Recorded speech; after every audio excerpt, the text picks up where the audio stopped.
Meeting to order. Would you please rise for the flag salute?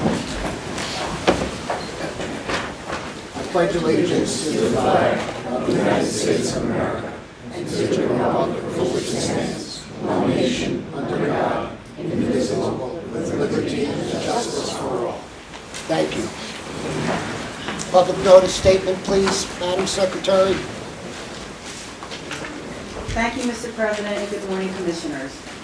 Adequate public notice has been given pursuant to the Open Public Meetings Act.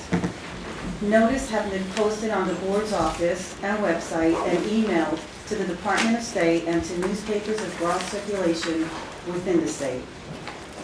Thank you. Roll call, please. Commissioner Holden? Here. Commissioner Solomon? Here.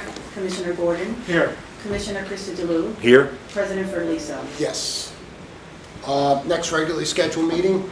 The next regular board meeting will be on Wednesday, November 9, 2022, at 10 a.m. It will be a hybrid meeting in person at the board hearing room at 44 South Clinton Avenue in Trenton and live stream via YouTube. Thank you. And I want to, there will be no executive session today, by the way. And I just want to welcome everyone here who are here in person and those who are watching us via live stream. This is the largest audience we have had since our new boardroom opened.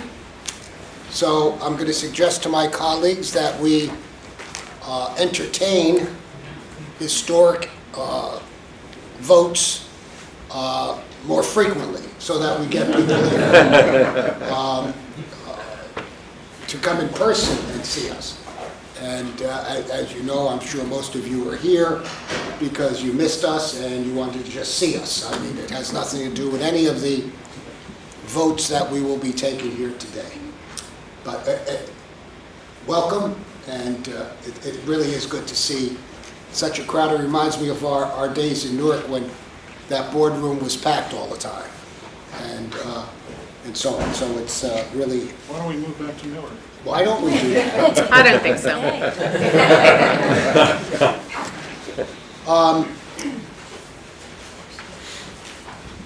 I just have a word here for Commissioner Solomon, who you see is properly attired for Friday's game. As a Yankee fan who is still in mourning, I can't root for the Astros. I just can't do it. So I'm going to root for the Phillies. Way to go. What are the Phillies? Yeah. So it should be a good World Series. I think the Phillies are hot right now, and really that's what it takes. You know, who's hot at the moment. And obviously the Yankees were ice cold. So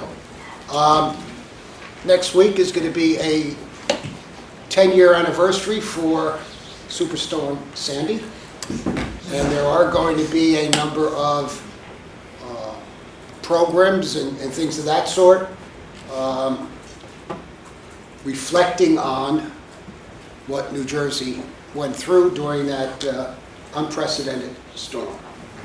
I know 101.5 tonight is having a, from 7 to 8, a Sandy remembrance, I guess is the best way to say it. So, but it is a anniversary that I'm sure an awful lot of us would like to forget because of what it did and how it affected so many lives. Not only along our shore area, but really throughout the state. We had over 2.7 million people without power, some for up to 2 weeks. We had devastation that I know Commissioner Holden and I went down to the shore area and saw homes that were literally pulled off their foundation and went from the ocean side to the bay side. I mean, it was unbelievable. And you wonder how things like that can actually happen. There's a friend of mine who's still looking for his refrigerator. It was in the garage, and it went somewhere. Well, they can get a rebate now and get an update. Yeah, they can get a rebate. So it really is something that is, as I said, unprecedented and so on. And I just hope that we never have to experience anything like that again. Last week was Careers in Utilities Week. I want to thank the New Jersey Utilities Association, all utilities, and my colleagues here at the BPU, because together we continue to make careers in utilities exciting. And with all that we're doing here in New Jersey, exciting is an appropriate term.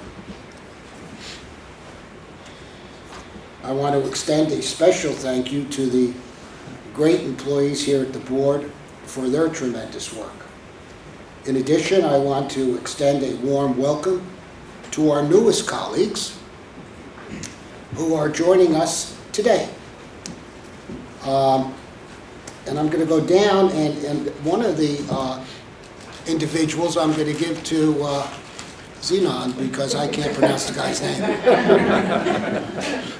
Let him read it. Can I see it? You can see it.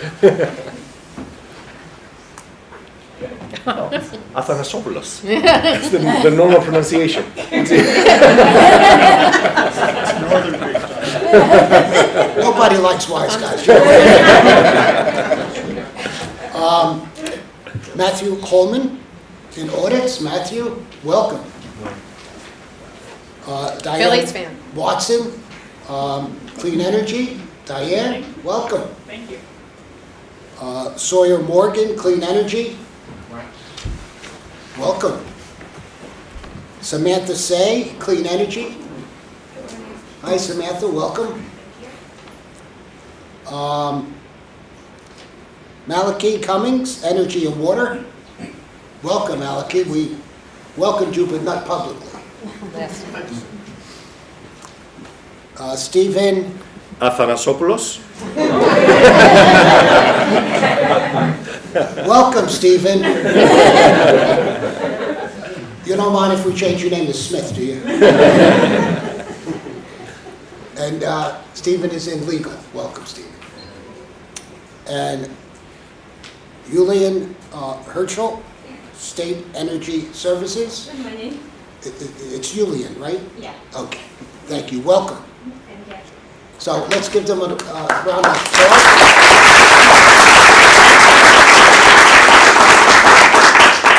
We're so happy to have all of you with us, and I hope you have a wonderful, rewarding career here at the board. There's a lot to learn, exciting things that we're doing. We have one more. Oh, I'm sorry, did I miss someone? Emily, she's in case management. I know, you may not have remembered. Just sent it around yesterday. She just started Yeah. Yeah, she just Yeah. started Monday. Tell me your name. Emily Villegas. And what's the last name? Villegas. Well, welcome, Emily. I'm sorry, I apologize.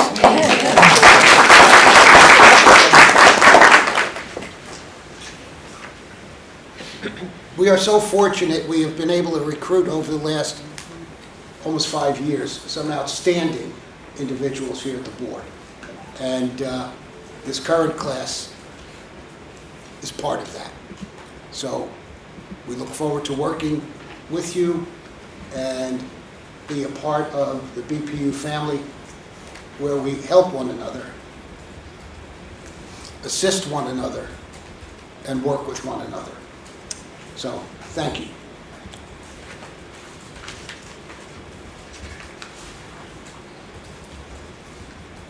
Safety is a top priority for us here at the BPU. Each year, people are injured and lose their lives due to accidental contact with power lines. You have heard me talk about this a lot, especially during snow, wind, and heavy rainstorms. I want to commend and thank our Division of Reliability and Security, Frank Gaffney and Jody Raines, who along with the state policy and OSHA recently participated in the live wire electrical safety demonstration sponsored by JCP&L and First Energy. Great work, team, and our Division of Reliability and Security does great work every single day. So thank you. Lastly, Diwali, the Hindu Festival of Lights, was this past Monday, October 24th. I want to wish, on behalf of the board, all of those who celebrate, I hope you had a marvelous holiday. Do other commissioners have anything they'd like to say? Okay, if not, Madam Secretary, the consent agenda, please.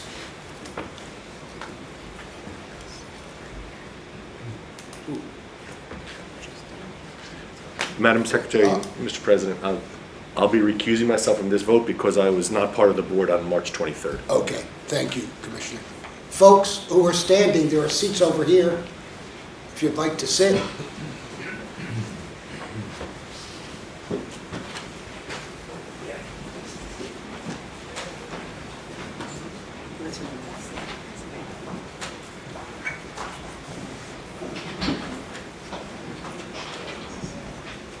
That's great, a little more comfortable for you. Consent agenda. On consent agenda, item 4A, Commissioner Holden? Yes. Commissioner Solomon? Yes. Commissioner Gordon? Yes. Commissioner Christodoulou? Abstain? This one's fine. No, the first one? Yes. Yes. That's a yes. And President Fiordaliso? Yes. On the minutes of March 23rd, 2022? Yes. So moved. Second. Commissioner Holden? Yes. Commissioner Solomon? Yes. Commissioner Gordon? Yes. President Fiordaliso? Yes. Any more minutes? That's it. Thank Okay. you. There are no items under audits to consider. Energy. Dean, I think you're up. Yes, sir. Good morning, Mr. President and Commissioners. For the sake of clarity, I'll give the background information that addresses items 2A through 2E, and then provide staff's recommendation for each individual petition for the board's vote. These are all related property sales. But individual votes. But yes, Yes. they're being sold to 5 individual parties. Yeah. So, on May 6th, 2022, JCP&L filed 5 petitions with the board seeking approval of agreements of sale and conveyance of real property located at the site of JCP&L's former Sea Isle City manufactured gas plant.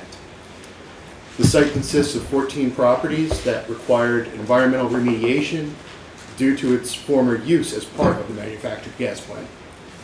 The recovery of reasonable costs and expenditures related to the environmental remediation are collected through the Remediation Adjustment Clause, or Rider RAC, which is part of the Societal Benefits Charge and a part of JCP&L's filed tariff. With regard to the sale of properties, JCP&L represented that the sale of properties will not adversely affect the public interest. The properties are not in JCP&L's service territory and not used or useful for JCP&L's utility purposes. The sales of the properties will not compromise the ability of the company to render safe, adequate, and proper service to its customers. The purchase prices for the properties represent the fair market value based on the results of an advertising and marketing process, and that selling price is consistent with independent appraisals. And finally, there is no relationship between the company and buyer other than, or I should say buyers, other than as transferor and transferee. In June, Rate Counsel filed comments indicating they did not object to the sale of the properties, but reserved the right to examine the rate-making and accounting treatment of the transactions in the company's next base rate case or other appropriate proceeding. Additionally, Rate Counsel requested that should the board approve the purchase and sales agreements, the approval should contain 8 specific conditions. JCP&L filed a response to Rate Counsel's comments stating their opposition to 2 of the 8 conditions. Specifically, the 4th condition would deny the company of any future ability to recover or seek recovery of costs incurred post-sale for the environmental remediation of the properties.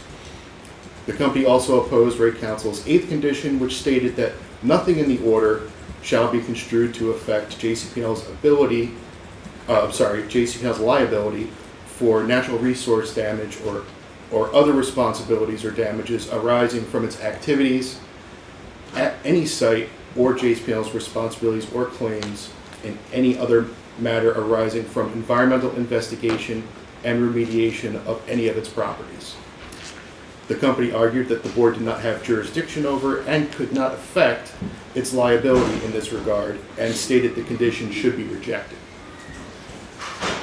Rate counsel filed additional comments disputing JCP&L's objections, and again requested that the board include all 8 conditions to the sale in order to bring closure to these matters and certainty for ratepayers. Rate counsel further stated that if the sites required further remediation, the board should deny the sale until such time as remediation is complete and closure of these matters by sales to third parties are appropriate. JCL filed additional comments reaffirming its position to condition 4, arguing it would impose unnecessary burdens on the company with respect to the sale that would otherwise benefit ratepayers. While staff agrees in principle with rate counsel's position that ratepayers should not be responsible for mediation costs in perpetuity, it's staff's position that arguments against recovery of future remediation charges be handled in the company's right-of-rack filings rather than a term of these sales. Staff recommends that the board approve these properties Staff recommends that approval for these properties should include specific conditions which have been set forth in the draft board order. With respect to the issues that were the subject of extensive comments, staff recommends the following. The recovery of remediation costs sought in the company's future right-of-rack filings associated with the CL City properties and incurred after closing of the sale of these properties shall include additional filing requirements, which are set forth in the draft board order. These additional filing requirements will allow both rate counsel and staff to better scrutinize the prudency of costs incurred and reasons for any future remediation performed. That completes the background for these 5 items, and I'll now present the staff's recommendations for each individual item for the board's consideration. So for item 2A, staff recommends the board approve the sale and conveyance of the property located at 207 40th Street in Seattle City, New Jersey, to Terrence and Patricia Dunn for $1.3 million in accordance with the previously stated conditions. So moved. Second. Questions, comments for Dean? Just one comment. Sure. I didn't realize JCP&L was in CI City. I was, that was interesting to find out that they had been, this dates back a long time is what I'm trying to say, that they were in Cape May. So it's sort of interesting history Yes, there. it dates back to, I think, before Yeah. the 1900s. 18 and change. Right. So, and they divested. They divested their ownership around World War II. It was a gas property. Yeah, right. Yeah. Yeah. Okay, any other comments or questions? Roll call. On the motion to approve staff's recommendations, Commissioner Holden, Yes. Commissioner Solomon. Yes. Commissioner Gordon. Yes. Commissioner Christopher. Yes. President Ferguson. Yes. B? Okay. For item 2B, staff recommends the board approve the sale and conveyance of 9 unimproved property lots in Seattle City, New Jersey to Noodles One LLC for $7 million in accordance with the previously stated conditions. So moved. Second. Questions, comments? Roll call. On the motion to approve staff's recommendations, Commissioner Holden, Yes. Commissioner Solomon. Yes. Commissioner Gordon. Yes. Commissioner Christopher. Yes. President Ferguson. Yes. C?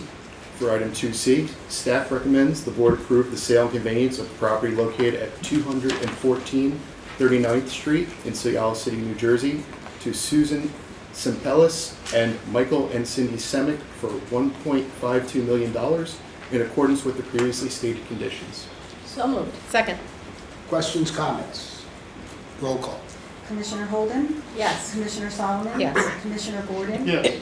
Commissioner Christodoulou? Yes. President Ferguson. Yes. 2D? For item 2D, staff recommends the board approve the sale and conveyance of the properties located at 218 39th Street East, Unit CA, and 218 38th Street West, Unit CB, in Sea Isle City, New Jersey, to Noodles One LLC for $525,000 each, or a total of $1.05 million, in accordance with the previously stated conditions. So moved. Second? Questions, comments? Roll call. Commissioner Holden? Yes. Commissioner Solomon? Yes. Commissioner Gordon? Yes. Commissioner Christodoulou? Yes. President Ferguson. Yes. And finally, 2E. For item 2E, staff recommends the board approve the sale and conveyance of the property located at 220 40th Street, Sea Isle City, New Jersey, to Howard F. House III for $1.45 million, in accordance with the previously stated conditions. So moved. Second? Questions, comments? Roll call. On the motion to approve staff's recommendations, Commissioner Holden? Yes. Commissioner Solomon? Yes. Commissioner Gordon? Yes. Commissioner Christodoulou? Yes. President Ferguson. Yes. Dean, thank you. Thank you. Next up, Paul.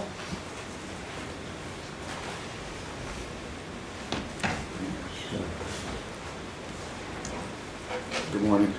Good morning, Morning. Paul.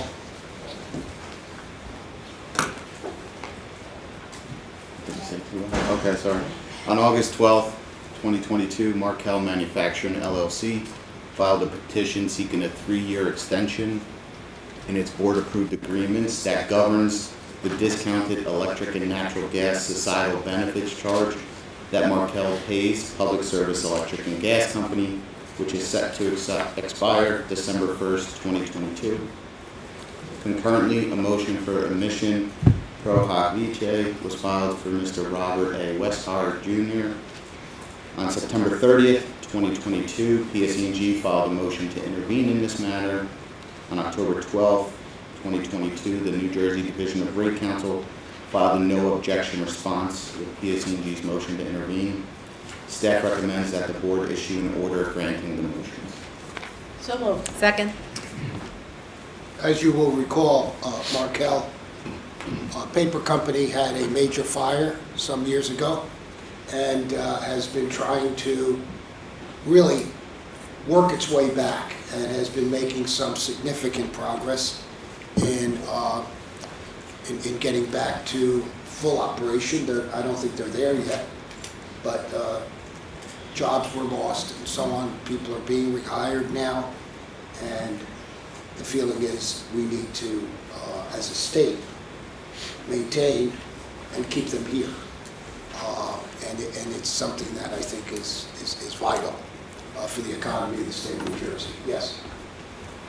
Mr. President, I'm intimately familiar with this property. It used to be in my district. Aside from employing several hundred people in the region, it is a paper manufacturing facility, and it is the only facility in New Jersey that uses recycled paper as its feedstock. So when you put that paper out on the curb, it's likely going to Markel. So there's a public benefit in keeping this facility operational. And of course, it's competing with some of the biggest paper manufacturing organizations in the world, and they're often operating in lower cost environments. Yep, I agree wholeheartedly. Vital. Any other comments, questions? Roll call. On the motion to approve staff's recommendation, Commissioner Holden? Yes. Commissioner Solomon? Yes. Commissioner Gordon? Yes. Commissioner Christodoulou? Yes. President Ferguson. Yes. Thank you. Thank you, Paul. Ian?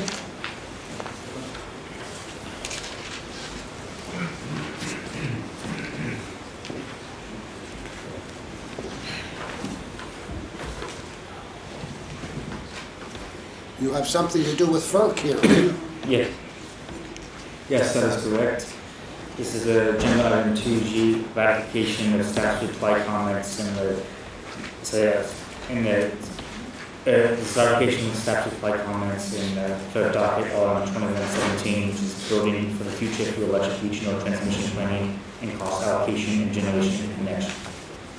For background, on July 15, 2021, the Federal Energy Regulatory Commission, or FERC, opened a rulemaking docket titled Building for the Future through Electric Regional Transmission Planning and Cost Allocation and Generated Interconnection. It issued an advance notice of proposed rulemaking in that docket that same day, inviting comments on various topics related to transmission and interconnection reform. On April 21st, 2022, FERC issued a notice of proposed rulemaking, or NOPR, in the same docket that proposed an extensive set of transmission reforms primarily focused on enhancing long-term regional transmission planning as well as enabling fairer allocation of transmission costs. FERC also proposed to reverse course on its prior efforts to expand competition in transmission development and instead restrict it by granting incumbent transmission owners rights of first refusal or waivers. On August 17, 2022, staff on behalf of the board filed comments on the NOPR. That same day, several other parties submitted comments outright opposing the NOPR. Other parties submitted comments outright opposing the NOPR's main reforms, while PGM submitted comments that questioned the value of competition in transmission development and thereby indirectly supported FERC's willful proposal. On September 19, 2022, staff on behalf of the board filed reply comments on the NOPR. In these reply comments, staff first countered the arguments of commenters who asserted FERC's proposed non-willful reforms constituted bad policy and that FERC lacked the legal authority to implement them. Staff contended that these commenters misconstrued the nature and purpose of the NOPR.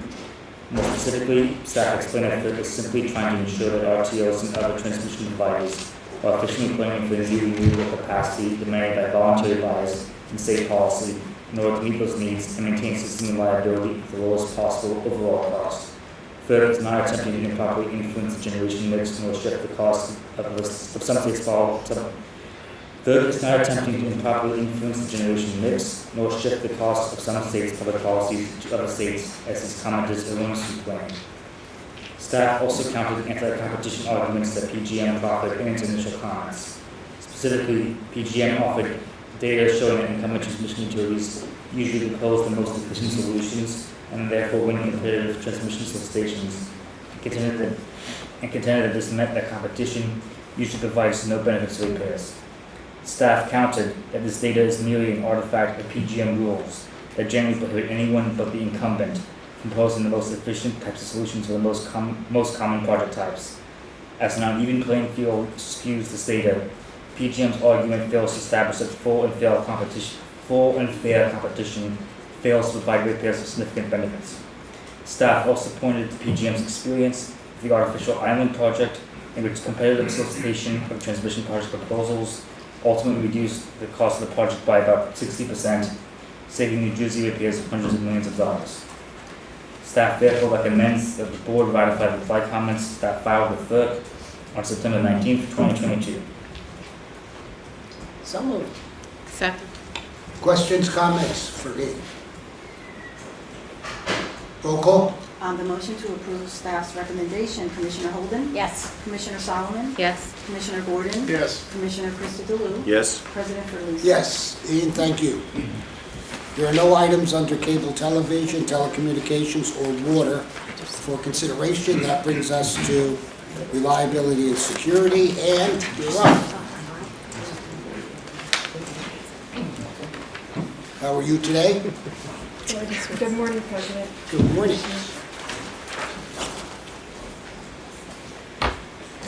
For your consideration is item 6A in the matter of the petition of Rockland Electric Company's request for a waiver of NJAC 14.3-4.6 enforcement. The New Jersey Board of Public Utilities has jurisdiction to oversee the metering of electric utilities that operate in the state. Specifically related to this matter, the testing of equipment and adjustment of charges for meter errors are contained within the board's rules at NJAC 14.3-4.6, which states, whenever a meter is found to be registering fast by more than 2%, or in the case of water meters more than 1.5%, an adjustment of charges shall be made in accordance with this section. On August 23, 2017, the board approved RICO's Advanced Metering Infrastructure, or AMI program, and directed the company pursuant to NJAC 14.3-4.7 C6 to test all legacy meters removed and retired during the AMI rollout. The company began its AMI rollout in May 2018 and tested all meters removed from service. The company provided the test results to board staff in a report entitled 2019 Electric Meter Retirement Report. The Must 20 read. The 2019 meter report concluded that 20 legacy meters tested high, registering inaccurately with a margin of error greater than 2%. The company compared the customer's usage in the years immediately before and after the meters were exchanged and concluded that 5 of the 20 legacy meters reflected usage that was inconsistent with the meter readings prior to the exchange and credited those 5 accounts. However, according to the company, it did not credit the remaining 15 accounts. By a letter dated May 29, 2020, staff notified RICO that crediting only 5 of the 20 accounts was inconsistent with NJAC 14.3-4.6 and therefore constituted a deficient remedy that staff could not approve. Staff directed RICO to provide each of the 20 customer accounts with the appropriate account adjustments on or before June 15, 2020 and file a certification of the effectuated adjustments with staff on or before June 30, 2020. RICO did not credit the accounts, but submitted this petition requesting a waiver of the board's rules. The company claims that the meters were damaged during removal and transit to their contractor's testing facility, and that the damage caused the meters to fail the retirement test. RICO had contracted with the Eastern Specialty Company, Tesco, to perform testing on retired legacy meters pursuant to the RICO AMI order. Tesco picked up the legacy meters, transported them to Tesco's warehouse, and tested the meters for accuracy. RICO noted in discovery that it no longer has the meters or pictures of the meters. As a result, the company provides it cannot show evidence of damage other than their analysis of comparative usage and the test results. Additionally, the usage analysis was narrow in scope, and it did not account for weather conditions or other factors that would cause a customer's usage to fluctuate from one year to another. In the company's response to staff's discovery request, there is no evidence that the New Jersey Office of Weights and Measures certified Tesco's equipment pursuant to NJAC 14.3-4.4b. For these reasons, staff recommends that the board deny the company's petition for waiver of 14.3-4.6. So moved. Second. Questions, comments? Comments? Yes. Yes. I find it difficult to understand why we are even, a petition was even filed in this matter based upon the number of meters involved. Frankly, I'm at a loss to understand, why, given the facts, circumstances that you presented, that we're even dealing with this issue. But here we are. So, but frankly, I'm surprised at RICO for pursuing this. Any other questions, comments? Roll call. On the motion to approve staff's recommendation, Commissioner Holden, Yes. Commissioner Solomon, Yes. Commissioner Gordon, Yes. Commissioner Christopher, Yes? President Fernlisa. Yes. Thank you, Ann. Thank you. There are no items under customer assistance for consideration, and I think we'll just skip the clean energy. Motion to adjourn? Andrea, the floor is yours. Thank you, Mr. President. And we're looking at item regarding the SAA.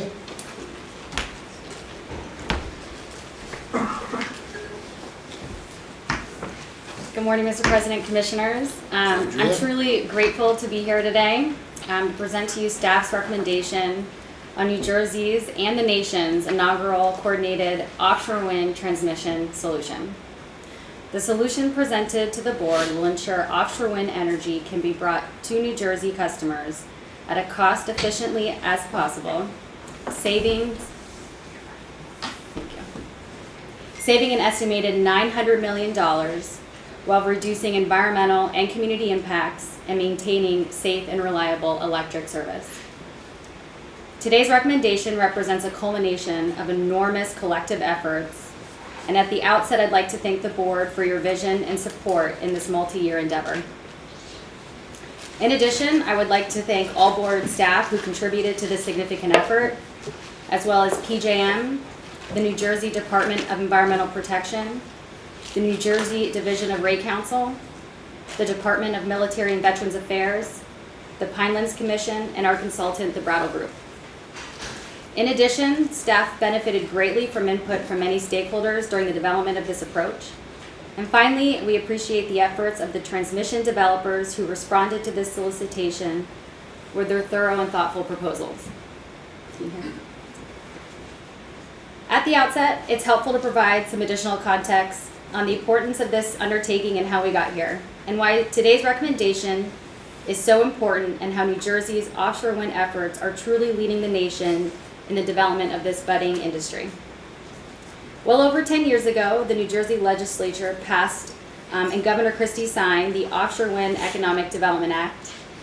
And within the first month of taking office in 2018, Governor Murphy issued Executive Order 8, setting the goal of achieving 3,500 megawatts of offshore wind generation by 2030. Executive Order 8 also directed the board to establish the Offshore Wind Energy Certificate, or the OREC, which is the funding mechanism, and we issued a solicitation for 1,100 megawatts of offshore wind, which at the time was the nation's largest offshore wind solicitation to date. As a result, the board issued its first offshore wind solicitation and awarded its first offshore wind project in 2019.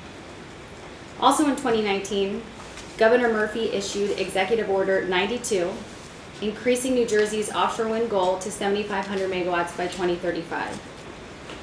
In 2020, the board issued its second solicitation, which resulted in 2 more offshore wind projects being awarded, totaling more than 2,600 megawatts.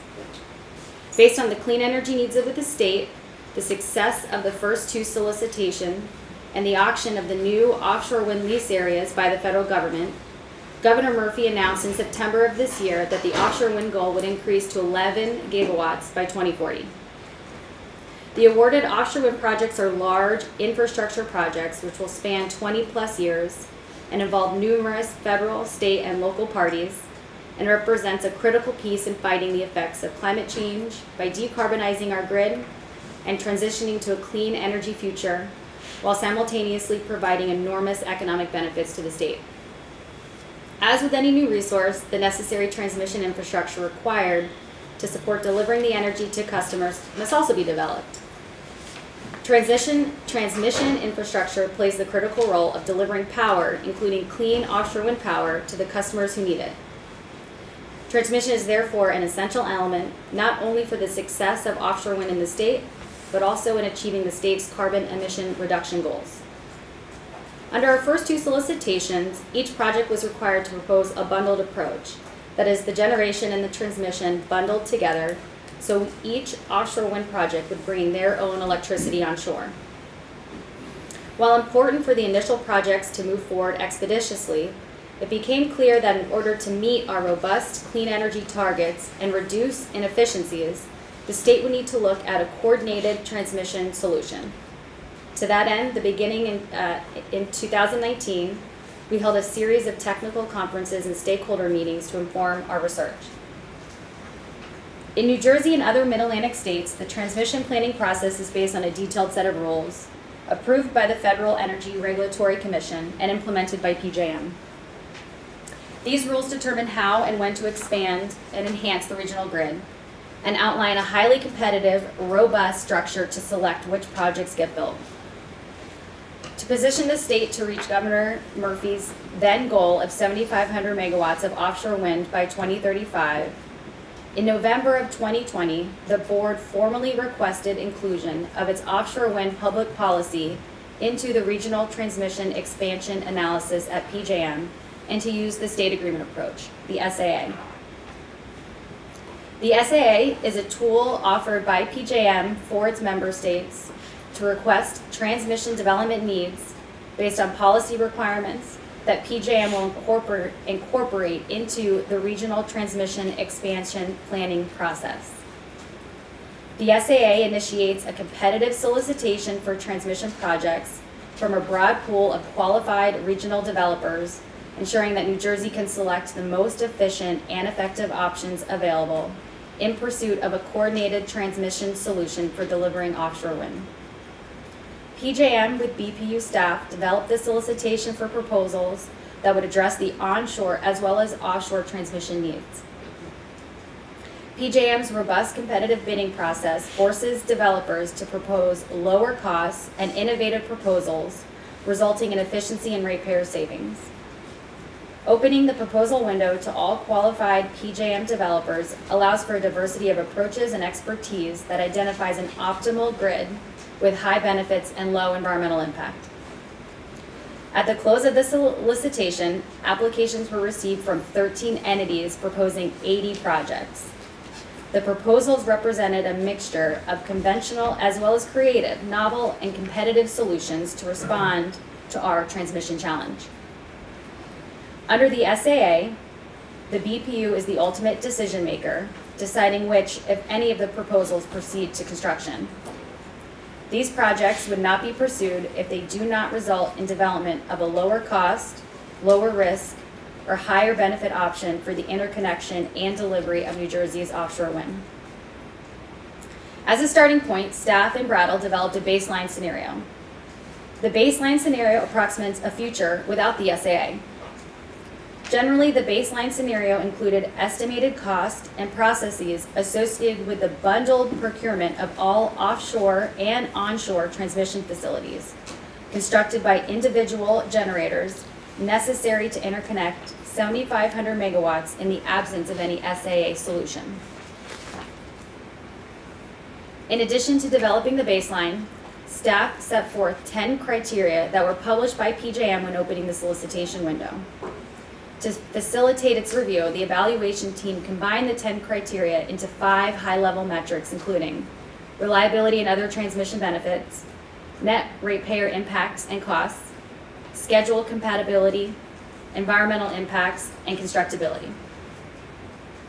One note on BPU's existing projects.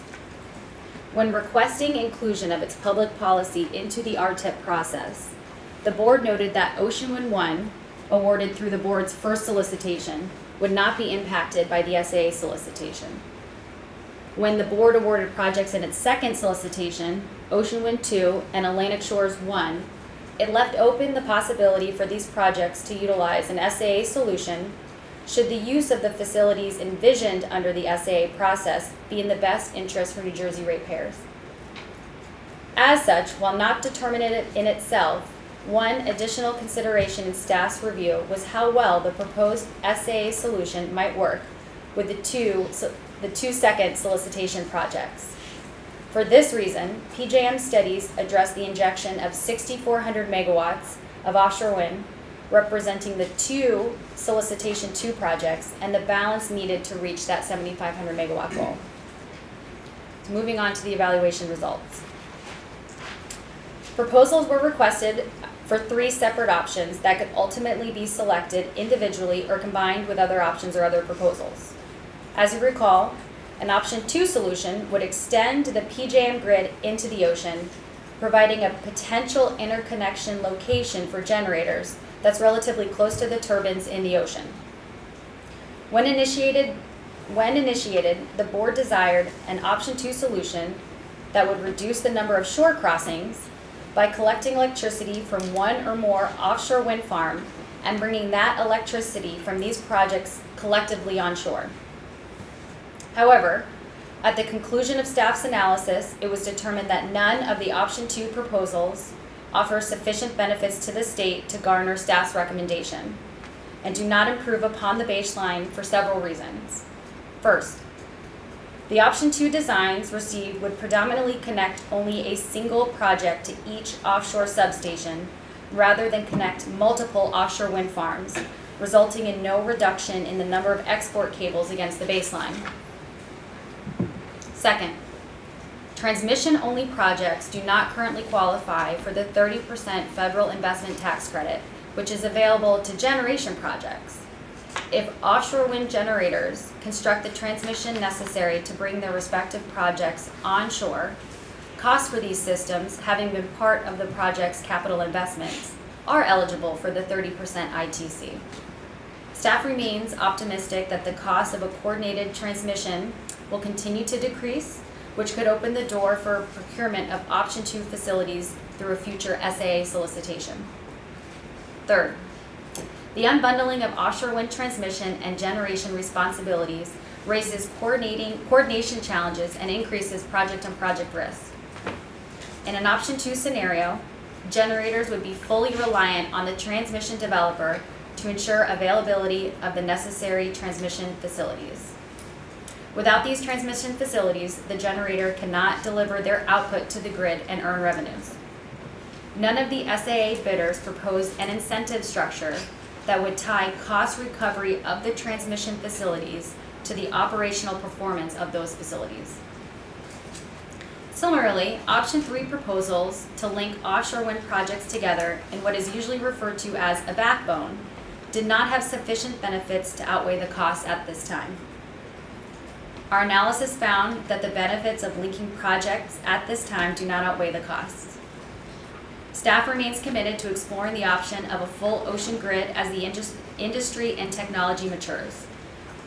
The new 11,000 megawatt goal announcement provides the opportunity for this exploration and potentially future SAAs to support the increased goal.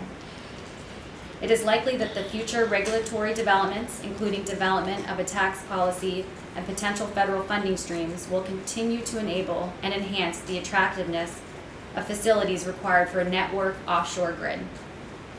Perhaps in the future, federal funding and tax policies will apply to transmission-only projects that support offshore wind growth.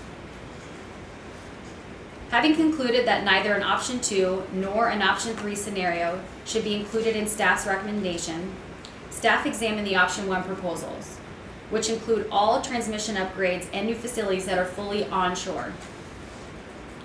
The proposals were separated into Option 1 proposals, which include system upgrades to existing onshore facilities, and Option 1B proposals, which build out new onshore transmission connection facilities, including upgrades from the default or alternative points of interconnection, POIs, up to and including new onshore substations.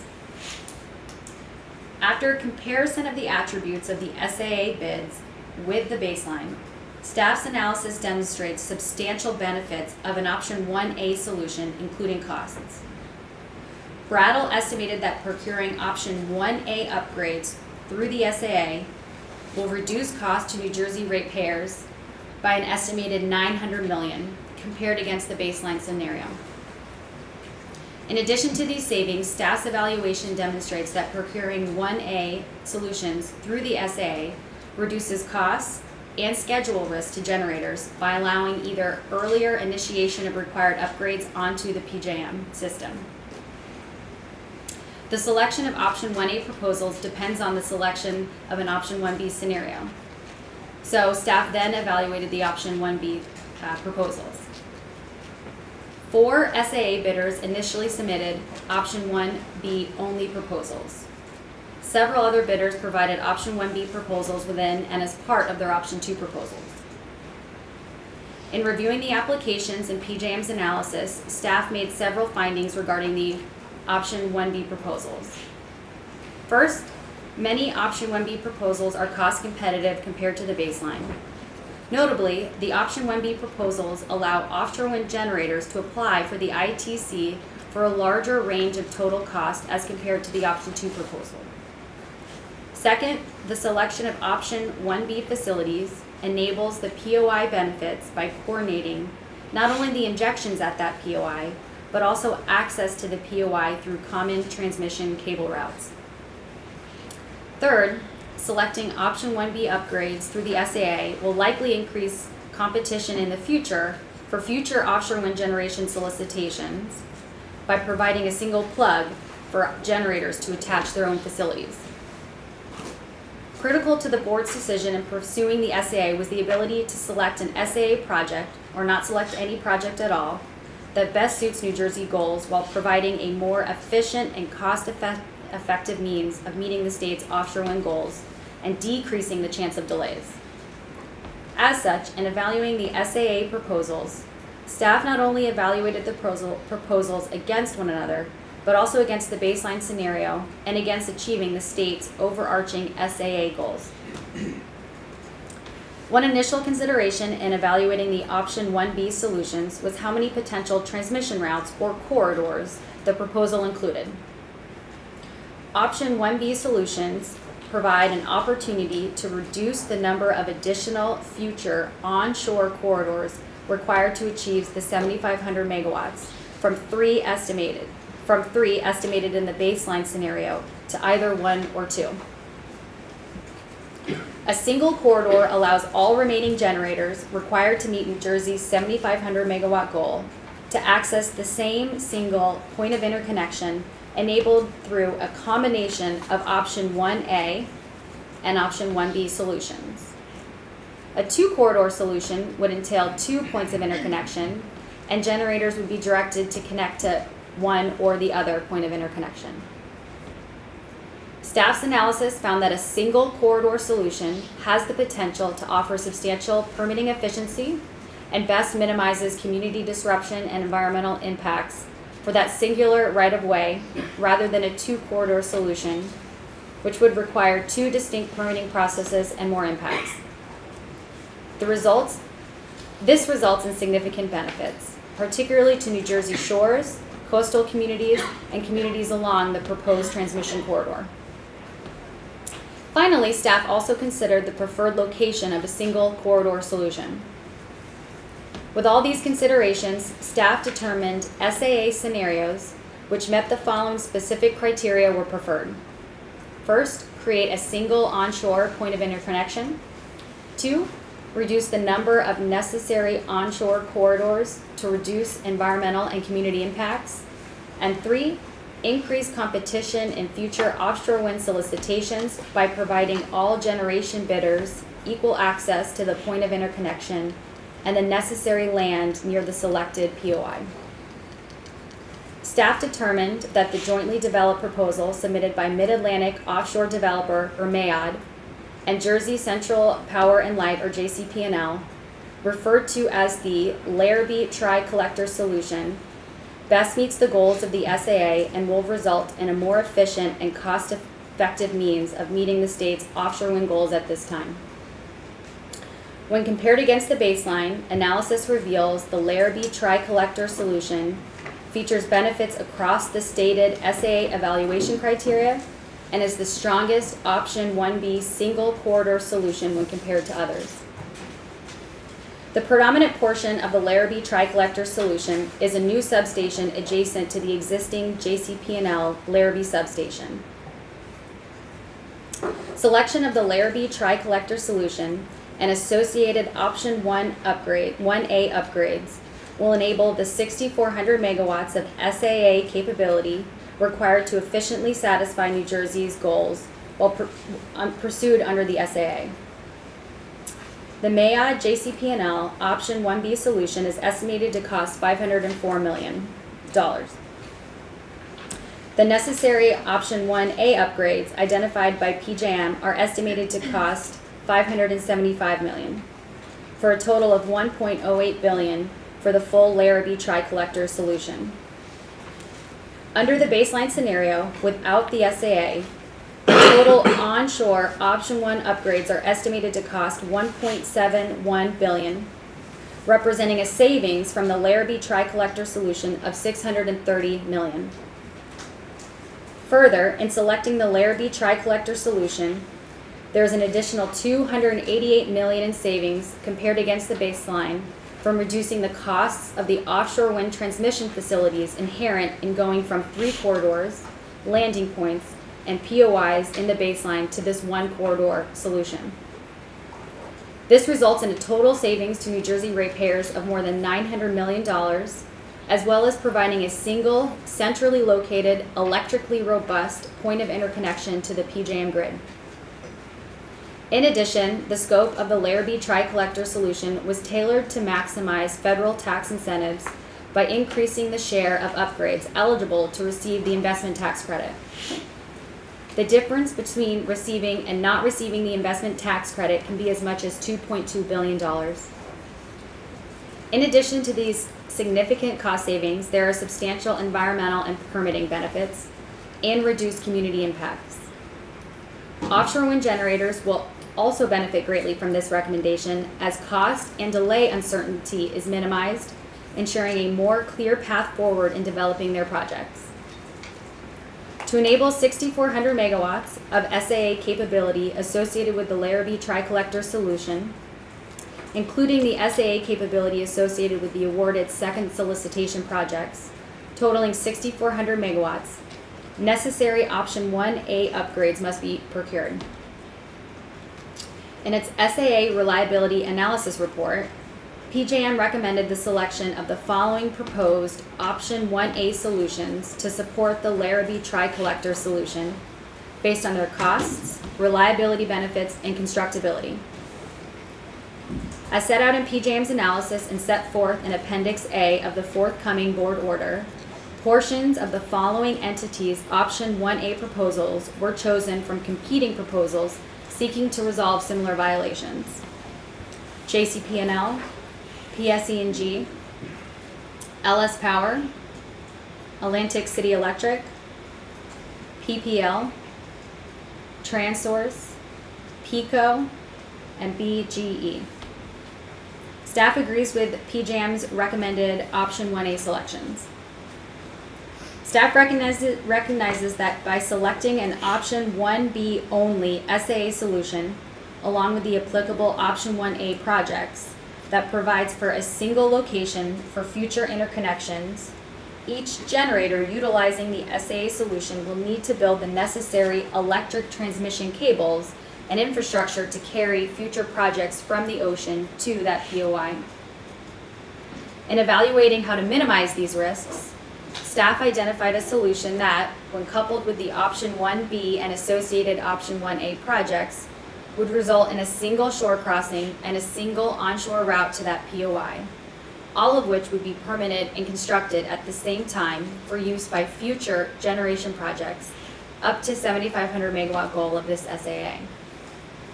This concept, referred to as the pre-build, would require a single offshore wind generator selected in solicitation 3 to construct the necessary duct banks and associated access cable vaults for its own project, as well as the additional offshore wind projects needed to fully utilize the SAA capability at the selected POI.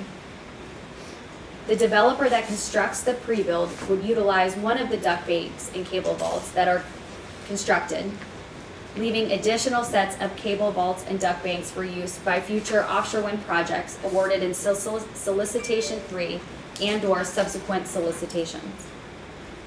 Developers of future offshore wind projects would then install their cables through the pre-built duct banks, utilizing the pre-built cable vaults, and with little additional disruptions to the shore or onshore route, resulting in minimal further disruptions to communities and a reduction in risks and potential adverse environmental impacts identified above. Staff will pursue the pre-build concept more fully in the third solicitation and intends to solicit input from stakeholders and the public on issues related to design, construction, operation, and maintenance, and on how to pre-build and how the pre-build developer will be compensated, insurance, risk management, safety, and other relevant considerations.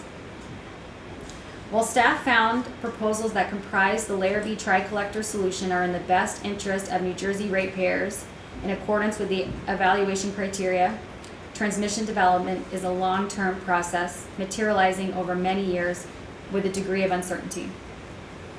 In addition, uncertainties in the development of offshore wind farms could trigger the need for changes. Accordingly, staff recommends that the board retain the flexibility to issue further board orders in this docket should significant revisions to the scope, configuration, or cost of awarded projects would be required to optimize the use of the SAA solution. Updates to the approved PJM RTEP projects are typical. In addition, in allowing for the modification of this board order in the future to reflect significant updates, will ensure that specific configuration of the awarded SAA facilities remain optimal and beneficial to ratepayers over time.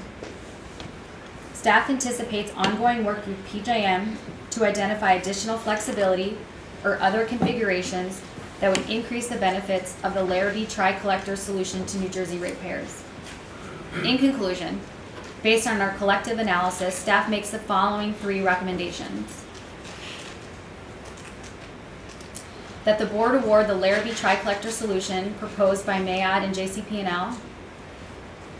That the board award the supporting suite of option 1A proposals previously mentioned from JCP&L, PSE&G, Atlantic City Electric, LS Power, Transource, PPL, PECO, and BGE for New Jersey's first coordinated transmission approach. And finally, staff continues to recognize the potential benefits of future transmission solutions. Staff recommends that the board consider beginning the necessary preliminary steps to support a future SAA process to enable the transmission of New Jersey's goal of 11 gigawatts of offshore wind generation to occur in a coordinated manner for the benefit of ratepayers. Thank you. So moved. Second. Andrea, thank you. And thank the team. And I think it's important for folks here and folks listening to us or live streaming to get an idea of how long this process took for you to come to the conclusions that you laid out today. A long time. More than a day? It took a little longer, well over a year. Well over a year. Well over a year. Which demonstrates the in-depth analysis that staff went through to come to the recommendation that they did today. The in-depth analysis was necessary because we are considering something here that's historic. No state has utilized the SAA. New Jersey is the only one, which further demonstrates the leadership role that New Jersey has taken in offshore wind. And with the injection of one area for the transmission, it minimizes the effect that it has on our coastline. Primary concern when we went into this was we would have a spaghetti type diagram coming in different places, which would not have been efficient. Staff has done a remarkable job. Staff has made history. This may not be equivalent to landing somebody on the moon, but it is certainly an historic event in the progression of offshore wind. We are moving closer and closer.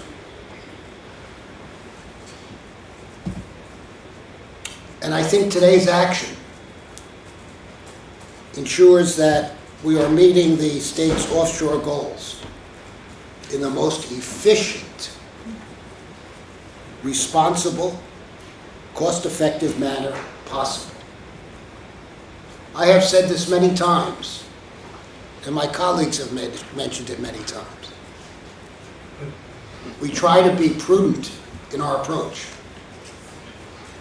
We try to be careful in our approach. And something that takes over a year, I think, is a perfect demonstration of how careful and prudent we are.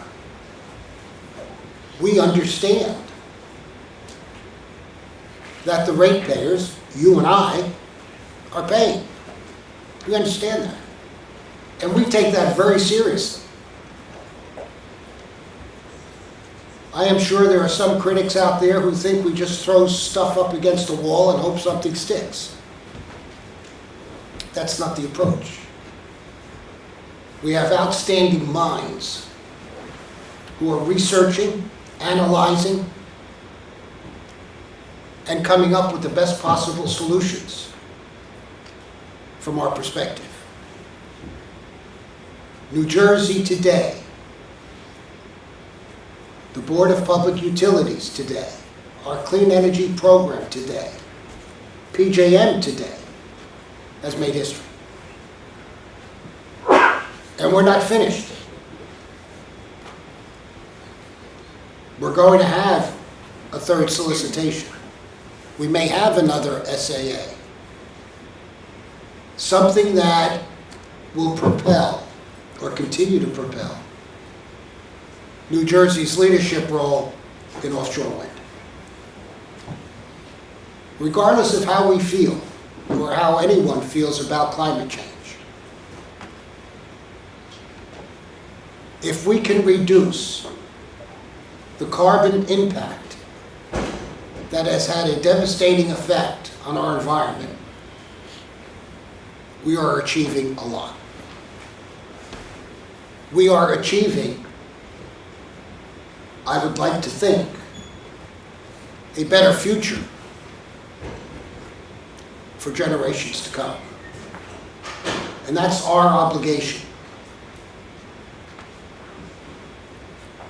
We're going to be judged on what we did to make our world better and to make this planet better.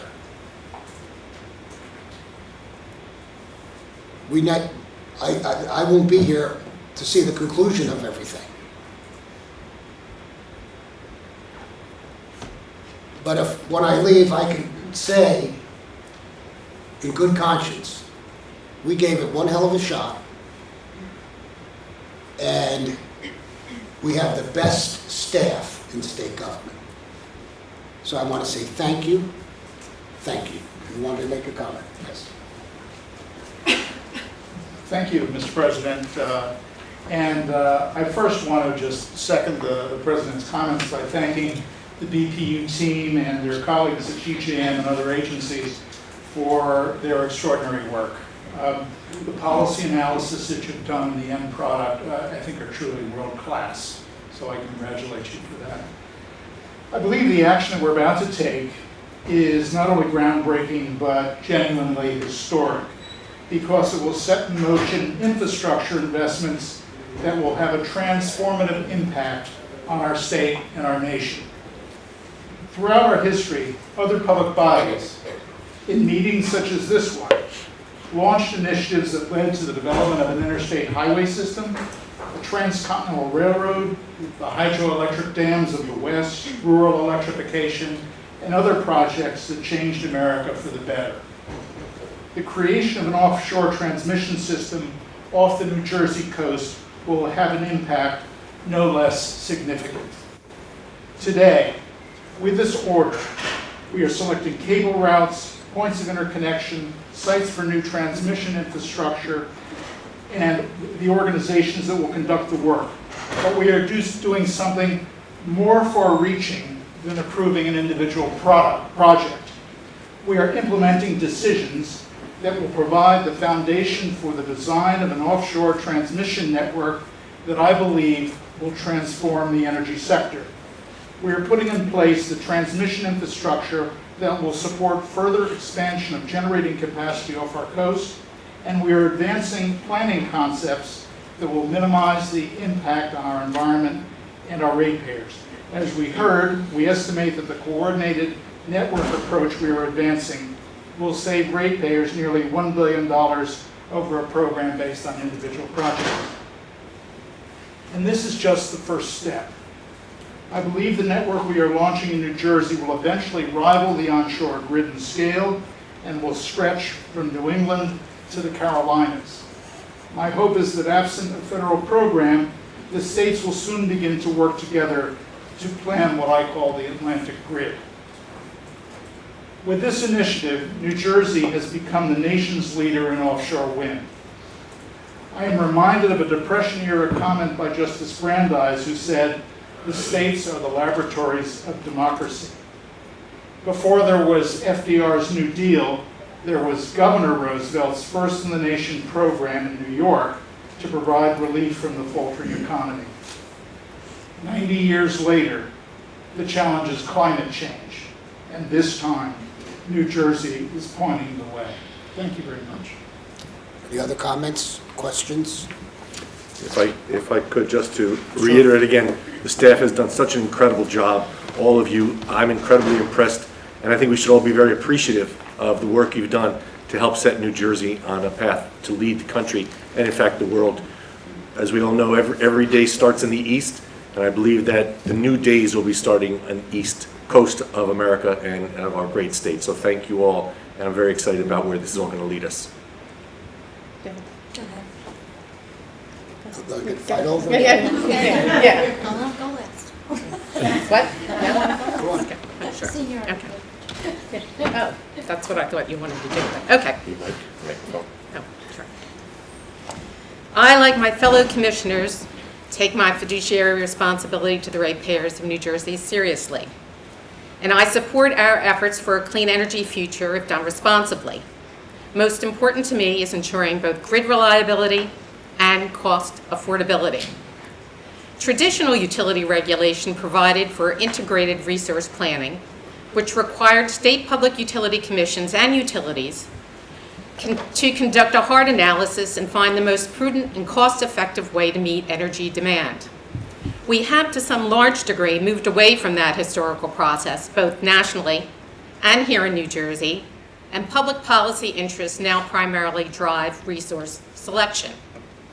Here, this SAA is not required to ensure reliable service to customers, nor does it reduce the cost of energy for ratepayers. That does concern me. More concerning is that New Jersey customers will bear all the risks of this plan, including what we need to factor in is the inevitable cost overruns that accompany such projects. Under the SAA, there is no ability to share the costs regionally among those who benefit. If the governor, by way of his executive order, is satisfied that 11,000 megawatts is necessary to meet a carbon goal by 2040, that this goal is attainable, and that waiting for a regional approach to bring offshore wind to New Jersey is not in our state's best interest, then this SAA is necessary component and can't be cast aside. Clearly, you cannot utilize offshore wind without a means of getting it to the grid. In fact, one of the most pressing issues that New Jersey must factor in with the offshore wind is transmission. While I have my concerns about the practicality and feasibility of 11,000 megawatts to reliably and securely meet our energy needs, I understand, and the analysis and record before us shows, that if we do not authorize this transmission solution, the highly ambitious directive by the governor to connect 11,000 megawatts could be even more costly. I have no real choice with what is before us but to try and reconcile the difficult challenges in meeting the targets. We must solve our transmission dilemma if we are to be successful. I will note going forward, and I'm sure my fellow commissioners agree, we must work with others in our region to oversee and share the costs of the build-out of offshore wind. In conclusion, I also want to thank staff for their tremendous, really tremendous work and praise them for arriving what is best described as an innovative solution that will hopefully optimize results for New Jersey. They have been remarkable. In addition to the staff already mentioned, if not by name, I also want to give special recognition to Joe DeLosa, who was critical to the development of the SAA on behalf of this board. So thank you. Commissioner? Oh, she stands alone. Okay. There you go. In the long history of the BPU, which is over 100 years, never have we done anything this consequential. And that, it's such a tribute to this organization And as Governor Murphy would say, you make Woodrow Wilson very proud. I taught him everything he knows.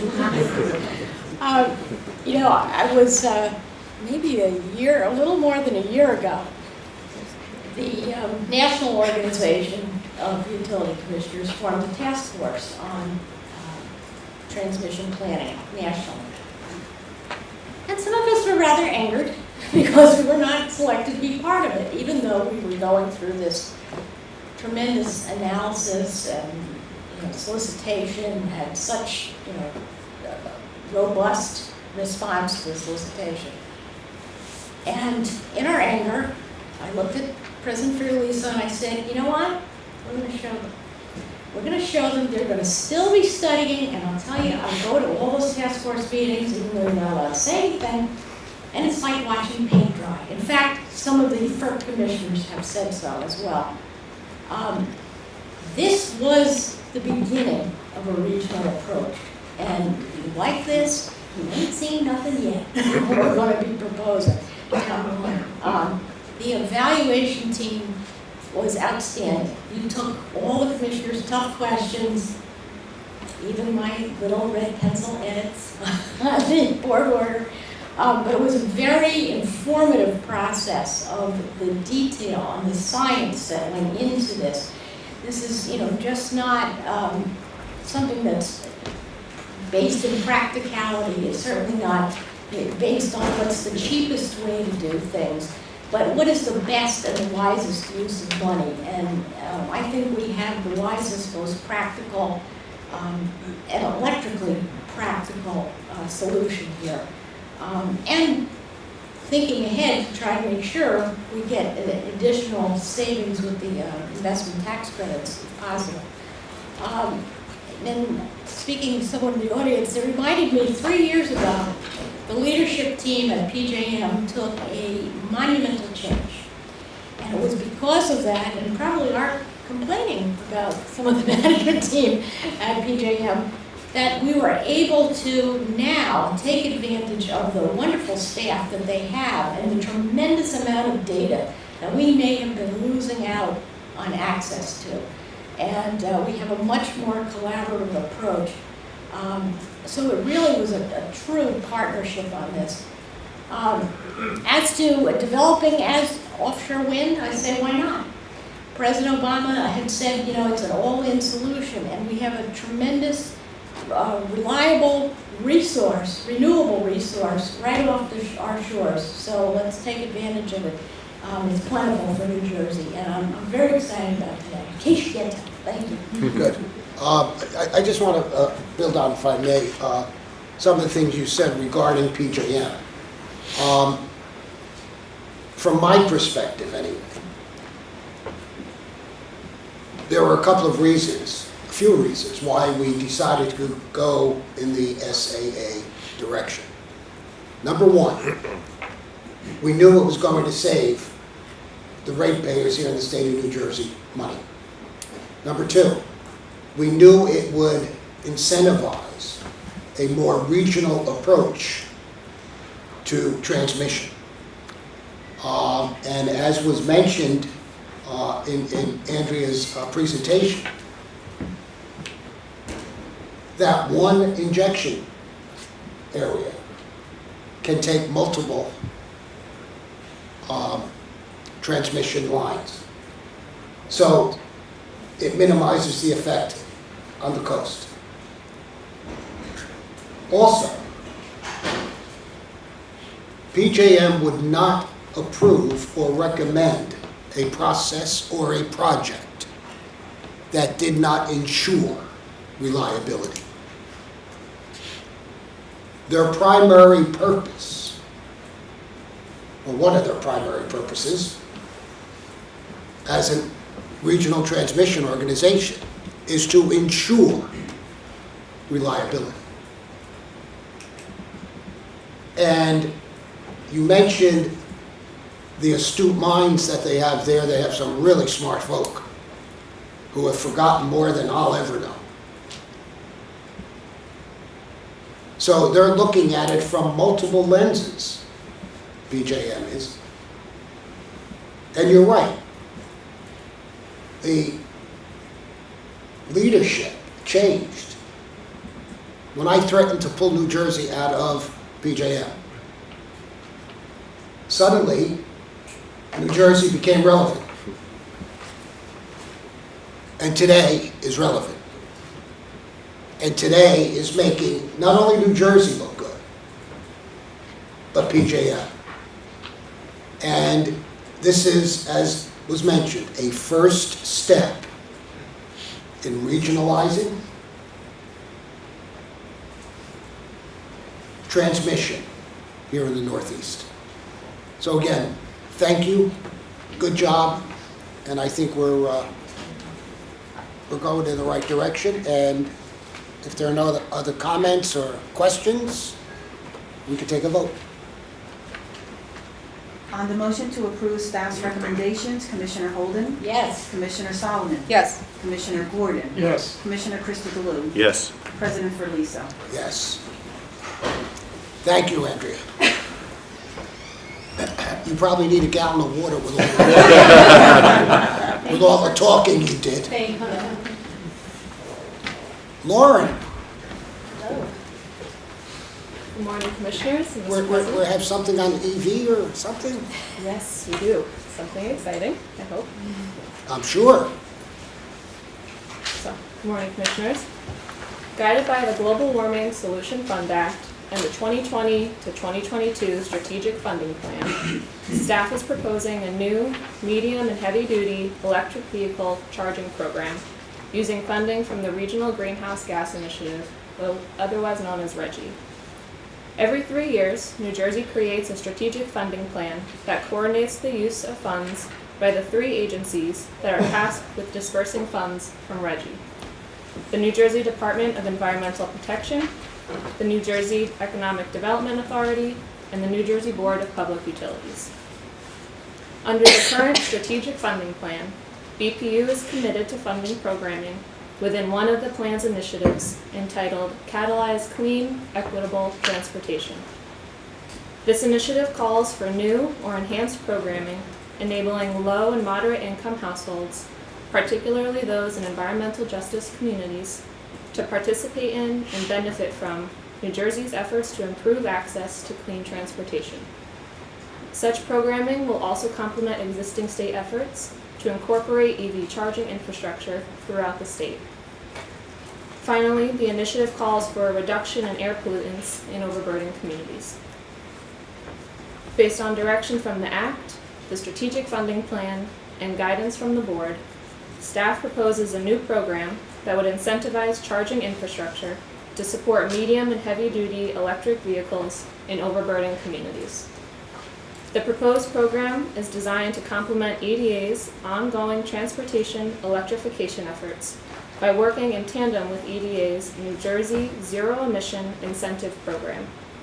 This is a RGGI-funded program that works to address barriers to EV acquisition, especially for small local businesses in overburden communities.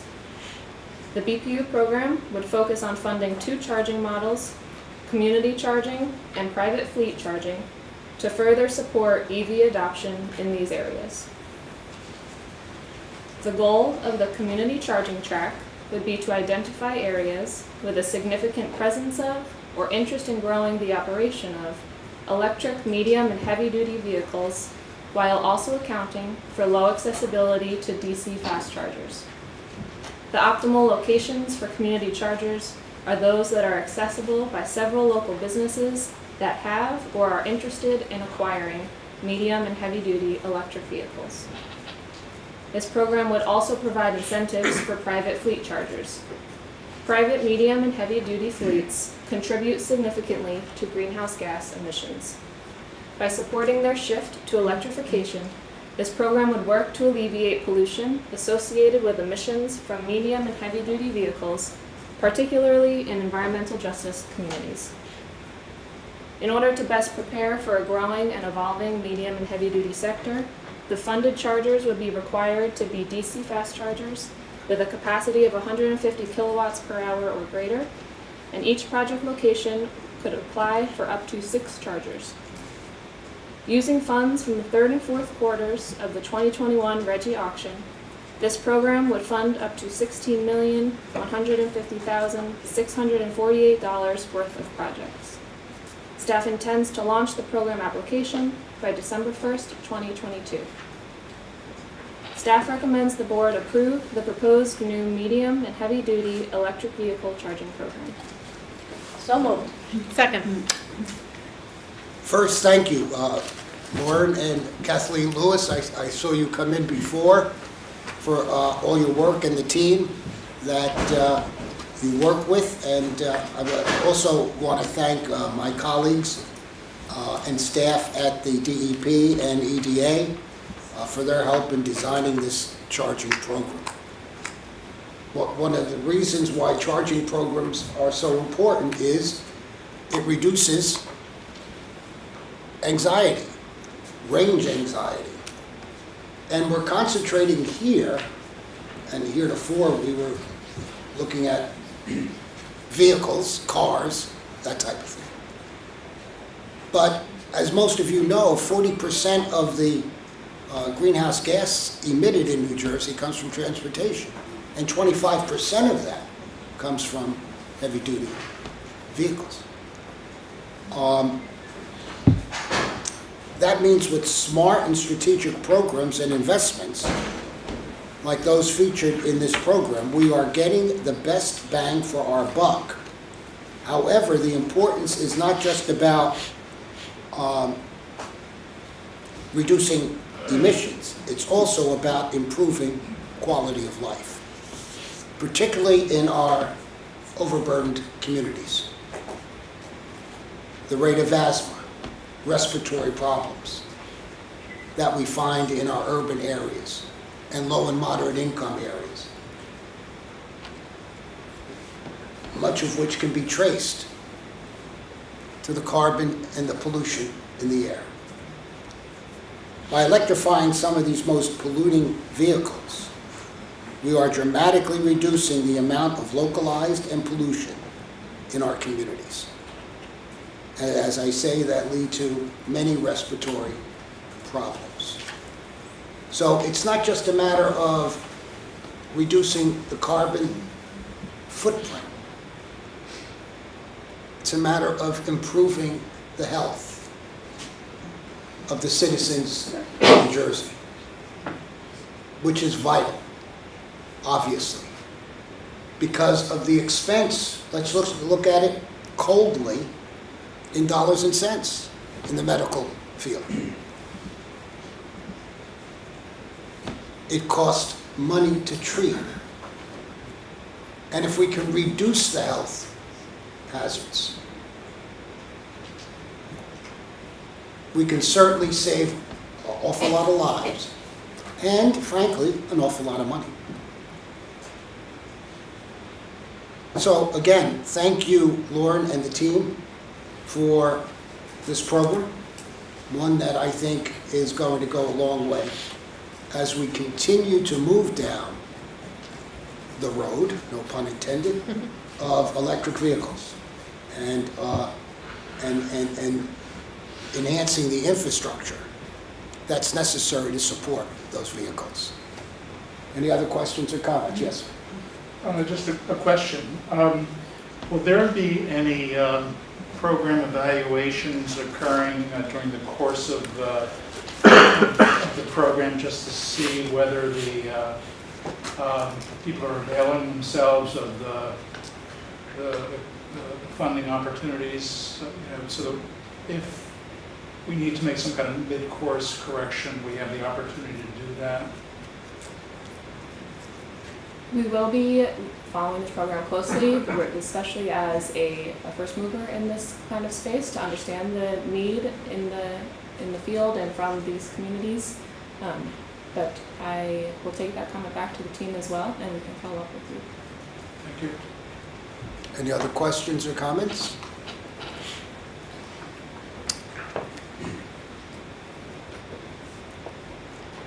We have to vote. I always forgot that. On the motion to approve staff's recommendation, Commissioner Holden, Yes. Commissioner Solomon. Yes. Commissioner Gordon, Yes. Commissioner Christie DeLuca. Yes. President Felicia. Yes. Lauren, thank you. Thank you. That's the agenda. Before we do adjourn, however, I think, again, we did some really important historic stuff that we could all be proud of today. And it, as everything else here at the BPU, it was a collaborative effort between an awful lot of sectors within our agency. So I thank our entire staff for their continued hard work. And it's gratifying.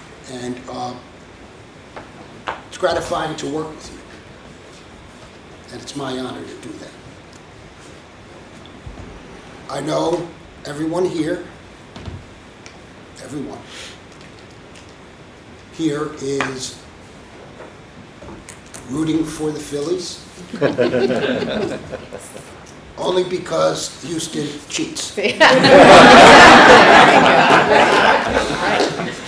the Phillies have. Right.